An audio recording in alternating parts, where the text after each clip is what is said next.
We remain steadfast in our commitment in delivering local news that matters. Stories that inspire. Enriching the lives of Filipinos in the Philippines and across the globe. This is your GMA Regional TV. Buong puso para sa Pilipino.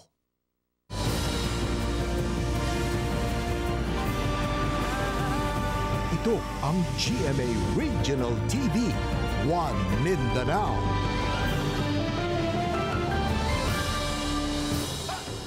Mayong hapon Mindanao, kini ang GMA Regional TV, One Mindanao. Hatod namo ang pinakadagkong pinakahuling balita sa Mindanao. Ako si Sara Hilomen Velasco, live gikan dinhi sa GMA Davao Complex. Cyril Chavez, live gikan dinhi sa GMA Cagayan de Oro Station. Abby Caballero, live gikan dinhi sa Cotabato City. Gipailawom sa surprise drug test ang mga bus driver ug konduktor sa Davao City Overland Transport Terminal. Samtang nagsugod na sab ang pagdagsa sa mga pasaherong biyaheng probinsya sa nagkadiang terminal sa Mindanao. Ani report ni Argil Relator. Nagpahigayon ang PDEA 11 og surprise drug test sa mga driver o konduktor sa bus units nga manukad sa Davao City Overland Transport Terminal. Kini aron masiguro nga anaa sila sa saktong kondisyon, labi pa nga lagyo og daghan ang ilang biyahe gikan karong adlaw hangtod sunod semana. We're conducting drug tests to 600 bus, van, taxi drivers as well as conductors region-wide. Full force sab ang mga personahe sa LTO ug LTFRB 11 sa ilang Oplan Bantay biyahe undas kung asa usa-usa gina-inspeksyon ang matag bus unit. Gilauman na sa Dikot Management ang pagdagsa sa mga pasahero nga pauli sa ilang nagkadaiyang probinsya labi na ugma kay long weekend aron makabutar sa barangay and SK elections sa Lunes ug aron mobisita sa ilang mga minahal sa kinabuhi nga nipanaw na sa mga sementeryo karong kalag-kalag sa Miyerkules. We have to remember nga ang kinabuhi sa ato ang mga pasahero nagaagad sa kamot sa ato ang mga drivers. So dako kay ni siyang tabang sa ato ang mga pasahero. Hugot sab ang seguridad nga ginapatuman diin gawa sa inspeksyon sa mga bagahe sa entrada pa lang. Dunay K9 dogs nga nagalibot-libot. Giaprubahan na sab sa LTFRB 11 ang 42 ka special permit alang sa dugang biyahe. Apan sa Butuan City, 4 ka driver ug 1 ka konduktor sa bus ang nagpositibo sa droga atul sa surprise drug test sa terminal sa syudad. Gilayong kumpiskahon ang lisensya sa mga driver ug konduktor. And after confiscation, ita-turn over namin sila sa CADA or sa City Anti-Drug Council dito sa Butuan City for counseling, and after that one, they will undergo a 3 months na intervention with CADA. Mingaw pa ang westbound bus terminal sa Barangay Bulwa sa Cagayan de Oro City, pipila ka adlaw una ang kalag-kalag. Sigon sa mga dispatcher sa bus, nga ilang gilauman ang pagdagsa sa mga pasahero ug mga adlaw. Samtang sa eastbound bus terminal sa Agora Lapasan, hinay-hinay na nga midagsa ang mga pasahero nga buot muuli sa ilang mga lugar. Pipila ka mga personahe na sab sa LTO ang anaa sa bus terminal aron siguruhon nga luwas ug ana sa saktong kondisyon ang driver, ingon man ang konduktor sa mga bus una mo biyahe. Gisiguro sab sa mga bus company nga adunay bastanteng bus units nga mobiyahe sa mga nagkadaiyang ruta. Sa Zamboanga City Integrated Bus Terminal, kamatikdan nga gamay pa lang ang mga pasaherong buot muuli sa Zamboanga del Sur ug Zamboanga del Norte karong long weekend. Apan sumala pa, sugod unyang gabi, mudagsa na ang mga pasahero.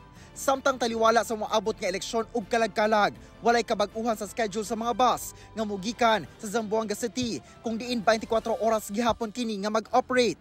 Naka-full alert sab ang bus terminal, pinaagi sa presensya sa kapulisan, explosive ordnance unit ug kasundaluhan. Yeah, we have enough buses, no? We have the commitment of the bus companies.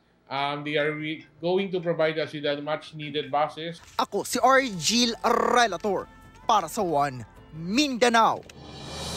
Gipaabot na ang pagdagsa sa mga pasahero sa Davao City Overland Transport Terminal alang sa long weekend subay sa pagpahigayon sa barangay and sangguniang kabataan elections o paghandom sa kalag-kalag sa sunod semana. Atong sayron ang mga ulahing katikaran dito karon sa report ni Kent Abrigana live. Kent.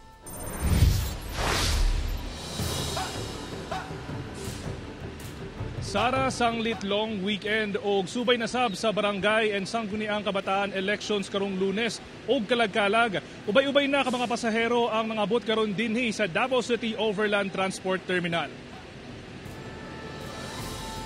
Sumala sa tagdumala sa Dicot Terminal, sugod karong adlaw hangtod na sa kalagkalag. Gilauman ang pagdagsa sa mga pasahero dinhi sa terminal.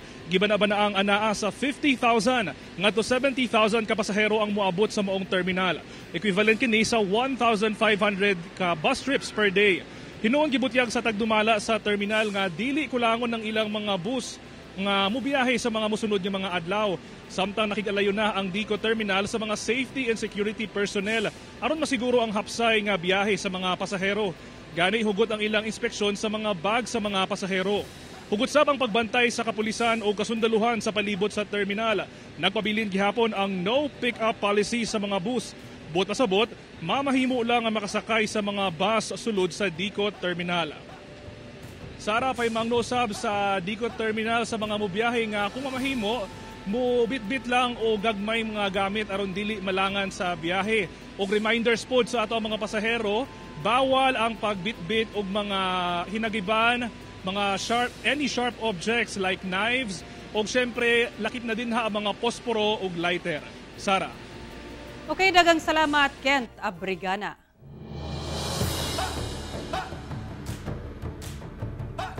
Nagnegatibo sa paraffin test ang 12 ka mga sospek sa nahitabong pagpamusil sa Cotabato City. Apan matod sa kapulisan, dili daw kini nagpasabot nga absuelto na sila sa kaso. Ani ang report. Gikumpirma sa hepe sa Police Station 1 sa Cotabato City nga negatibo sa paraffin test ang 12 ka mga sospek sa pagpamusil sa Barangay Rosary Heights 12 sa Cotabato City niadtong Lunes kung diin namatay ang duha ka kandidato sa pagkabarangay kagawad sa syudad ug usa ka residente. Apan bisan sa negatibo nga resulta, dili daw kini nagpasabot nga absuelto na sa kaso ang mga dinakpan. Pwede na hindi sila yung nakapagpuputok or maybe hindi kumapit yung mga gunpowder residue po sa ating mga suspects. Yung paraffin test po natin is not conclusive. No? Hindi po ito yung makakapag-determine ng magiging result ng ating kaso po. Pero kino-consider niyo sir yung possibility na may mga nakatakas po? Yes po, kasi sa ating pagpunta po natin sa crime scene, meron pong doon sa pinakalikod, parang may bakod po doon na nasira and parang may mga footprints or footsteps kasi kwan po yun parang marsh, maputik po yun sa likod, kaya yun po ang tinitignan namin. Marami pong nakatakas, di natin alam, we are not certain kung ilan po talaga yung nandun sa bahay or dun sa area. Sa karon ginapaabot sa kapulisan ang resulta sa ballistics examination. Nag-request po kami ng cross-matching sa ating ballistics or ballistic examination sa ating mga firearms tsaka sa mga na-recover po natin na empty shells sa area at mga slugs. Para makikita po natin kung saan po ba talaga, saang baril galing yung mga empty shells. Samtang nagpasaka na og kasong multiple murder with multiple frustrated murder ang banay sa tulo ka mga namatay ug tulo nga nasamdan atol sa pagpamusil. Mipasalig sab ang kapulisan nga padayon gihapon ang ilang investigasyon hangtod wala pay katin-awan sa kaso. Tuloy-tuloy pa rin investigation para po ma-point out talaga natin kung ano ba talaga yung nangyari sa incident. Kauban si Gary Balantay sa kamera. Ako si Abby Caballero para sa One Mindanao.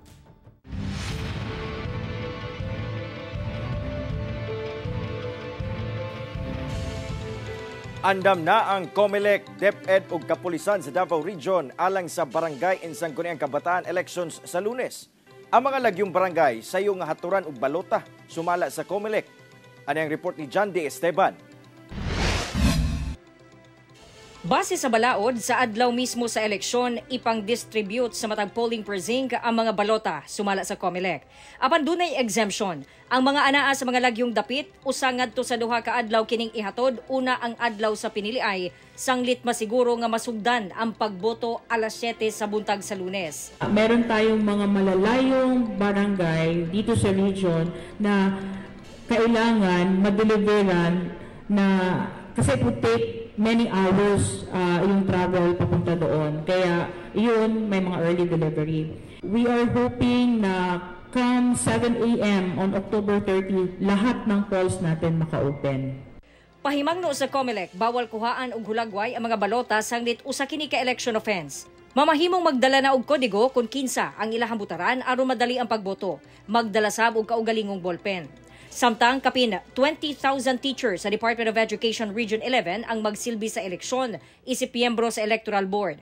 Ang mga anaa sa vulnerable sectors sama sa senior citizen pwede magdala og usa lang ka assistor nga kabanay o relative nga mao'y mo assist o mugiya sa iyahang pagboto. Dumaan po sa matinding training yung mga teachers natin bago sila makuha as part of the Electoral Board. So we can assure the public na we would like to ensure an honest, fair, and peaceful election this 2023. Andam na sab ang kapin 6,000 pulis nga i-deploy sa Davao Region.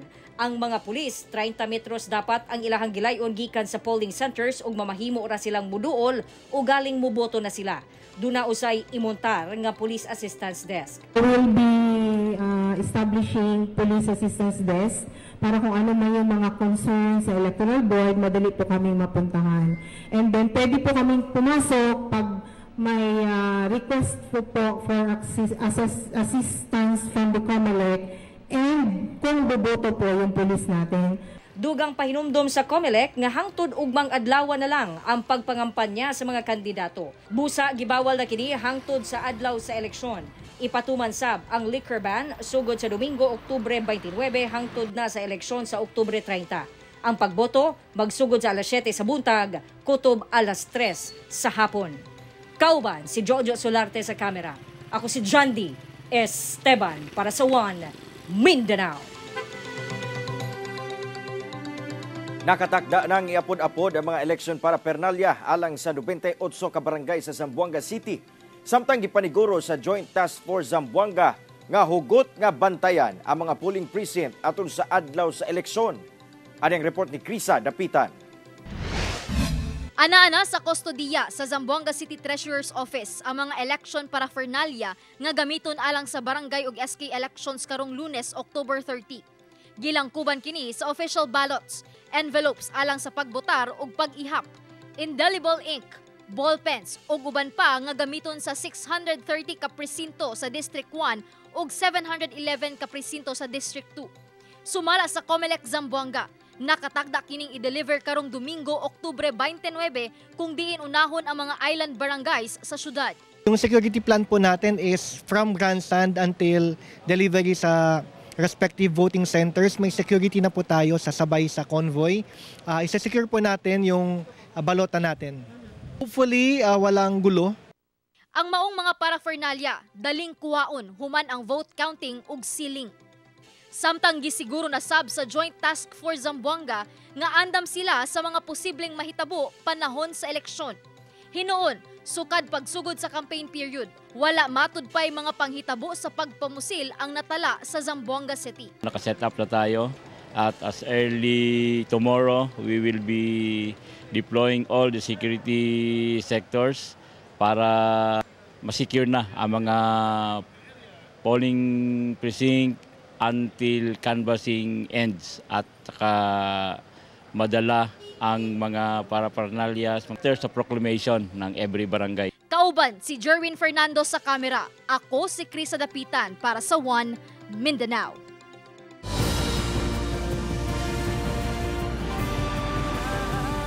Ito ang GMA Regional TV, One Mindanao. Nagpagula na ang Zamboanga City LGU guidelines alang sa maabot nga kalagkalag. Hugot nga seguridad ipatuman sa Zamboanga City Police Office. Ani report ni Krisa Dapitan. Karong pipila ka adlaw na lang una ang kalagkalag. Si Tatay Ramon Velasquez, 15 ka dekada na nga caretaker, nang limpyo na sa mga pansyon nga iyang ginaatiman dinhi sa usa ka pampublikong sementeryo sa barangay San Jose, Kawa-Kawa sa Zamboanga City. Limpia, hindi makasuki, limpia, todo ya. Nasianda sila, hindi lang kandila, chapto na resa. Hindi kayo. Tayo hindi ko na baka muerto. Gani, subay sa paghinumdum sa kalagkalag, Aduna nay gipagulang executive order ang lokal nga kagamhanan nga maoy guidelines nga sundon karong kalagkalag. Lakip dinhi ang pagbawal sa pagdala og mga armas, hait nga hinagiban og ilimnong makahubog. Bawal sab ang pagdala og backpacks, pagsulob og bull caps ug mga jacket nga adunay hood. Hingpit sab nga ginabawal ang pagpatugtog sulod sa sementeryo ug pagdula og bisan unsang klaseng sugal. Wala say mo overnight. Kini epekto alas 12 sa udto sa Oktubre 31 hangtod alas 5 sa hapon sa Nobyembre 2. Aron masiguro nga masunod kining mga ginapatumang balaod, adunay ipang-deploy nga mga police personnel sa matag sementeryo sa syudad. May security plan na rin po tayo, no? And also, nakalatag na rin lahat kung ano yung mga plano din doon, and also yung mga deployment ng mga personnel, lahat ng cemeteries, lagyan talaga natin din ng mga personnel. After BSKE, tuloy-tuloy na rin. También mga residente, mga ablangita, medyo duro kabesa. Pero taliman daton mga police authorities también, no? Tamanman na mga entrance and exits del mga cementerio dato. Ojalá, sigue ustedes, cosa el mando. Kauban si Jerwin Fernando sa kamera. Ako si Chris Adapitan para sa One Mindanao. Patay ang usa ka lalaki sa nahitabong karambola sa upat ka mga sakyanan sa Makilala, Cotabato. Dugang detalye sa report ni Justoni Humamil. Halos dili na may tsura kining itong makotse humanasungag sa usa ka wing van truck sa National Highway sa Barangay Old Bulatukan, Makilala, Cotabato, alas 4, Miyerkules sa hapon. Patay ang sakay sa mong kotse nga gilang si Alvin Ramos, residente sa Davao City. Gisulen pa kini og dala sa ospital apan wa na kini matabang pa. Samtang critical sab ang kauban ni ini nga mo'y nagmaneho sa kotse nga anaa sa ospital. Sa investigasyon sa otoridad, nawad-an kunog preno ang wing van truck nga gimaneho sa usa ka giilang Joel. Na wala ng control sa brake. Hindi gumana yung brake ng wing van na bumangga po sa Hyundai Ion na sinasakyan ng isa nating victim, sir, na namatay. And pababa po siya, sir. So, dumiretso talaga yung ating wing van doon sa sasakyan, sir. Apan una ang maong disgrasya, una nang nabanggaan sa mong wing van truck ang laing duha ka truck. Yung una pong nadamay, sir, is isa pang wing van na nakasalubong nila. Doon po sumalpok yung kotse. Afterwards, sir, yung wing van na nawala ng control sa brake is bumangga pa ulit sa else na nasa unahan. And wala daw siyang magawa kasi pababa yung placer. So hindi niya na talaga mapigilan.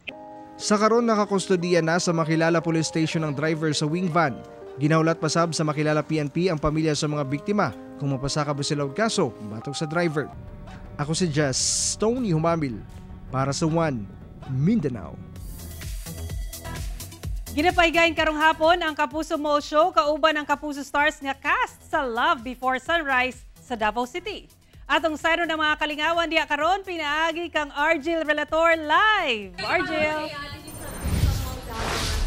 Kapuso Mall Show. Siyempre, pamukha ito ka tricycle lang kung padulong pili. Diba? Rocket tayo. Sara Kalingawan ug kasadya ang hatod sa ato mga Kapuso Stars nga lead cast sa GMA drama series nga Love Before Sunrise. Nagsugod na karon ang Kalingawan din sa Vista Mall Davao alang sa gipagayon nga Kapuso Mall Show ug daod-daod ato makauban ang lead cast romantic drama series sa GMA nga Love Before Sunrise sa sila Bea Alonzo, Andrea Torres ug Rojun Cruz. Lauman ang performances sa Kapuso Stars, labi na ang dance performance ni Rojun ug ang song number nila Bea ug Andrea. Kini agig pagpasalamat sa walay puas nga suporta sa mga Davaoenyo sa ilang serye. Dala sa Kalingawan hatod sab sa GMA Regional TV o Kapuso Stars, no, dinhi sa Kapuso Mall Show ang ginapahigayon karon nga pre-program kung asa dunay mga Kalingawan pinaagi sa mga padula o paghatag og papremyo. Mga Kapuso, taod-taod maabot na dinhi sa Kapuso Mall Show ato mga Kapuso Stars si Rojun Cruz, Bea Alonzo, ingon man si Kapuso Andrea Torres para sa Kapuso Mall Show. Taod-taod ka na mga Kapuso. Balik ko sa diha, Sara. Right, pwede pa kayo mo apas ang ato mga Kapuso diha sa Kapuso Mall Show. Daghang salamat, Argel Relator. Makisadya sab ang mga kapusong sa mga kapusong Zamboangueño ang kas maging sino ka man ugma adlawng Sabado.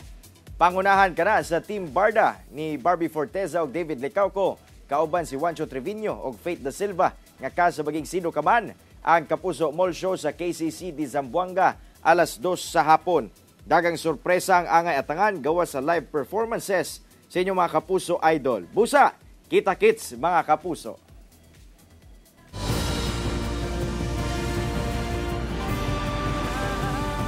Ito ang GMA Regional TV, One Mindanao.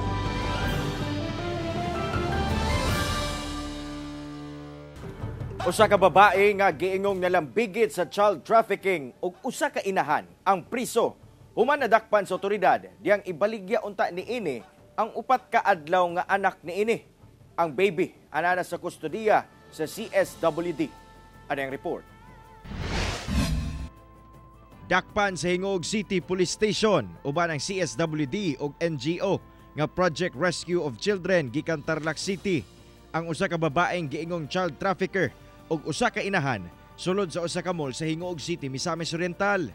Sumala pa sa otoridad nga ang operasyon pinasikad sa impormasyon nga nadawatan sa kapulisan nga aduna matud pay illegal nga pagpamaligya og bata nga mahitabo sa lugar. Atol sa operasyon, positibong nakita ang pagbaligya na unta sa usa ka 4 days old nga baby girl bugti sa 15,000 pesos. Ang mga sospek, usa ka 43 anyos nga taga Pasig City ug inahan sa baby nga 37 anyos nga residente sa Manolo Fortich, Bukidnon. Nagsugod ang ilahang transaksyon pinaagi sa usa ka private nga FB page diin ang katong maong sospechado is nangita og kinsay magbaligya no or for adoption nga bata og ang katupong inahan pod nga allegedly kay ang maong bata manggod is ang maong inahan is naburuson lang.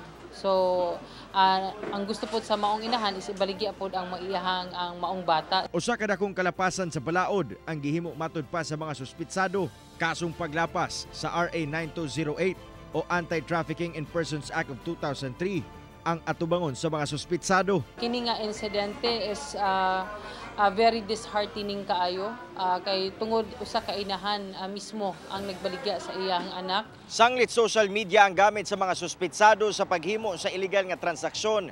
Nakigkoordinar na ang Police Regional Office 10 ngadto sa PNP Anti-Cybercrime Group aron subayon ang internet kung aduna pa bay susamang modus o grupo nga gahimo sa maong krimen dinhi sa rehiyon. Karon, anana sa kustodiya sa City Social Welfare and Development ang narescue nga baby, samtang ginahikay na sa City Prosecutor's Office ang kaso batok sa 2 ka suspek. Kung ang kita parents if dili nato kaya nga alagaan ang atuang bata, we have our DSWD, pwede nato i-arrange nato aduna kita pamaagi kung gusto nato ipa-adapt, we have to make it sure nga ang katupong maka-adapt is mga maayong tao is iagi nato sa legal. Kauban si Makoy Sempron sa kamera. Ako, si Cyril Chavez para sa One Mindanao. Mipasalig ang Zamboanga City LGU nga tagdundayon ang mga nasinating runway obstacle sa usa ka airline company sa Zamboanga International Airport. Gipaabot sa Cebu Pacific ngadto sa lokal nga kagamhanan sa Zamboanga City ang ilang concern kalabot sa giingong runway obstacle sa Zamboanga International Airport. Posibleng makahatag kuno og peligro sa mga eroplano ug mga pasahero ang tag-as nga mga punuan sa mangga sa San Roque Cemetery nga duol sa airport. Ang usa ka cell site tower o antena duol na sab matud pa sa airport ug ang 3-story commercial building nga nahimutang sa usa ka village nga halos 500 meters ra ang gilayon gikan sa airport. Dugang sab ang matud pa nga mga langgam sa lugar nga posibleng makamugna og bird strike incidents. Hinuon mipasalig ang LGU nga tagdundayon ang mga problema sa mas dali nga panahon aron makapahigayon na og full operational capacity ang maong airline sa Zamboanga International Airport.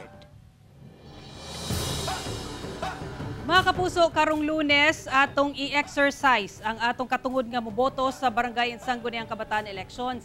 Painumdum lang sa COMELEC nga pwedeng magdala og kodigo ug kaugalingong ballpen sanglit mano-mano mga kapuso ha ang pagboto. Mga kapuso atong siguruhon nga protektahan nato ang atong boto. Pwede na sab gamiton ang Precinct Finder sa COMELEC website aron makita ang inyong status. Magsugod sa alas 7 sa buntag, hantod alas 3 sa hapon ang pagboto mga kapuso. Alang sa mga kandidato, hangtod ugma na lang sab ang campaign period. Busa, ang sugod sa Domingo, bawal na ang pagpangampanya og gipatuman na sab ang liquor ban hangtod na sa mismong adlaw sa eleksyon. Mga kapuso, 59 days na lang, Pasko na. Mao kadto ang mga uling balita sa Mindanao karong adlaw. Mabahimo ninyo kining makita pag-usab pinaagi sa pagbisita sa official website sa GMA Regional TV o bisitaha ang among official YouTube channel o i-click ang subscribe button para sa pinakaulahing balita. Daghang salamat sa atong mga kapuso sa Mindanao nga nagalantaw kanamo ug sa atong mga kapuso abroad. Padayon lang sa pagtutok sa mga lokal nga balita matag adlaw tungod sa GMA Regional TV, Local News Matters. Kami ang GMA Regional TV 1 Mindanao. Tibok pwersa para sa mas dakong misyon ug mas halapad nga pagserbisyo sa nasod.